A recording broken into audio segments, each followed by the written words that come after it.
Dear student, दो चरों के रैखिक समीकरण को विलोपन विधि से कैसे हल करेंगे, इससे संबंधित एक उदाहरण लेते हैं।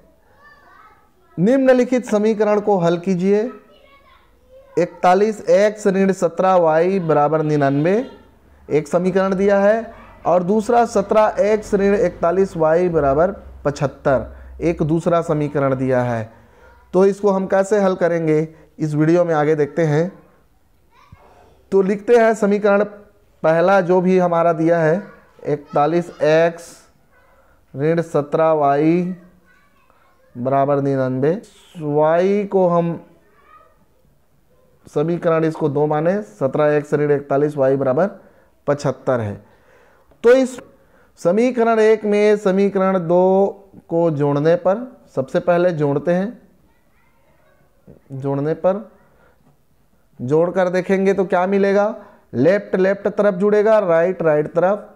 तो पहले समीकरण को हम लिख देते हैं 41x ऋण 17y धन दूसरे समीकरण को लिख दें 17x ऋण 41y।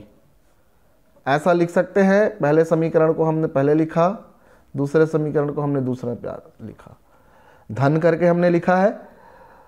आगे देखें राइट तरफ को भी हम लिख दें 99 प्लस 75 इस तरीके से हम लिख सकते हैं।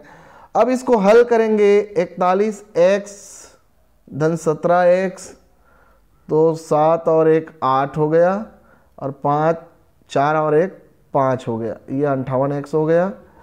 और ऋण 17y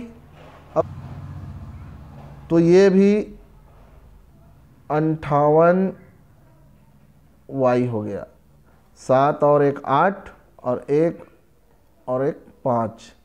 इसी प्रकार इसको देखें तो 9 5 14 और 9 1 10 हासिल लेके और ये 7 174 हो गया। आगे हल करेंगे, इन दोनों में जो चीज़ कॉमन है उसको बाहर निकालेंगे। 58 बाहर निकाल दें तो यहाँ हमको एक x minus Y is equal to 174 मिलेगा। इसको हम इसके नीचे में पक्षांतर करें तो x minus Y is equal to 174 upon 58 मिला। इसको भाग देंगे 174 को 58 से तो कितने बार में जाएगा, 3 बार में जाएगा। तो अतः हम कह सकते हैं x minus Y is equal to 3। एक नया समीकरण मिला। जब दोनों समीकरण को हमने जोड़ा है तब x minus Y is equal to 3 हमको एक नया समीकरण मिल गया। इस समीकरण को हम 3 माने हैं।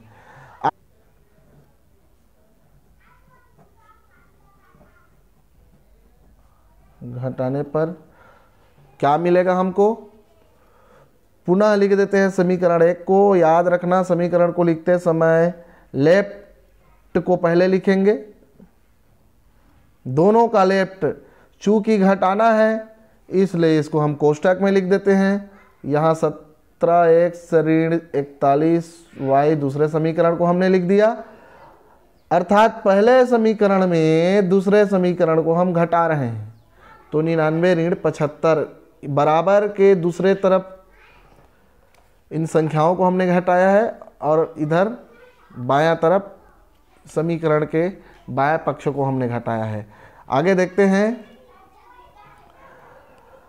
अब इसको हल करेंगे तो 41x ऋण 17y माइनस का मल्टीप्लाई करें तो माइनस 17x हो जाएगा और माइनस माइनस ये प्लस हो गया, ये 41y हो गया। इस तरीके से ये कितना मिला हमको, 24 मिलेगा।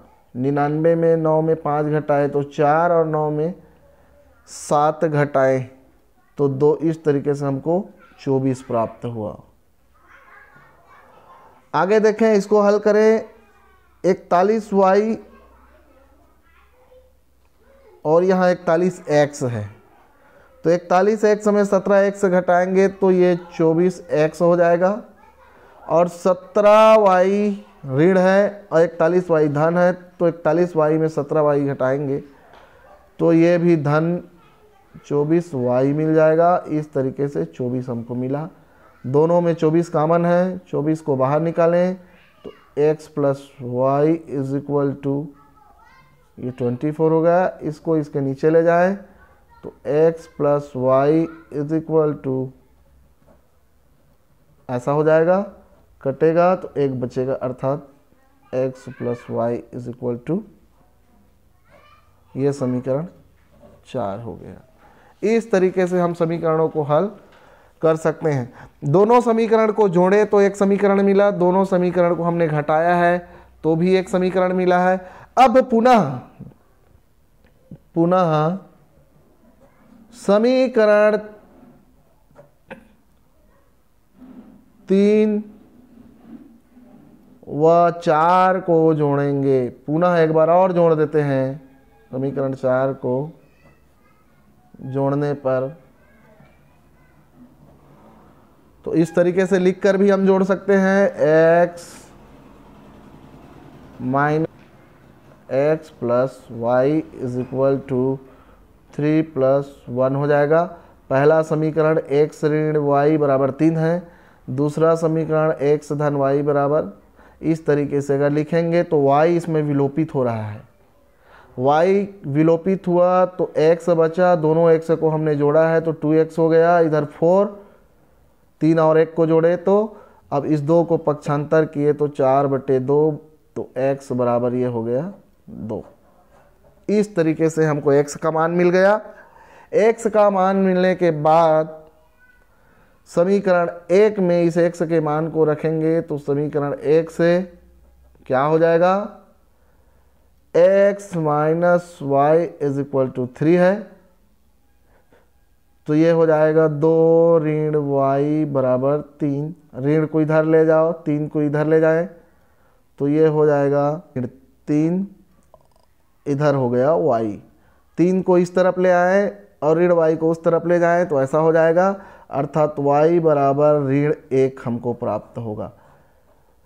इसको हल करेंगे तो x का मान मिल गया, y का मान मिल गया।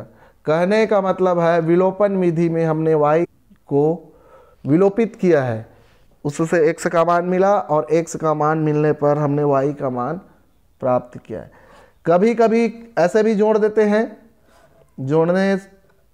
जोड़ते समय या घटाते समय याद रखना x minus Y is equal to मान लो 3 है और x plus Y is equal to 1 है, तो सीधा सीधा हम यहाँ जोड़ देते हैं। जब जोड़ते हैं तो चिन्ह जो रहेगा यहाँ वही चिन्ह यहाँ भी हो जाता है, प्लस घटाएंगे तो चिन्ह बदल जाता है। अब एक धन है एक ऋण तो ये कटेगा, x और x, ये 2x हो गया और 3 और 1 4। इस तरीके से भी हम जोड़ सकते हैं, ऐसा भी जोड़ते हैं। बहुतों गणित में इस प्रकार से जोड़ा जा रहता है या ऐसा घटा सकते हैं। आगे इस कर सकते हैं। एक सरल सा उदाहरण हमने लिया और इन प्रश्नों को आप हल कर सकते हैं। धन्यवाद।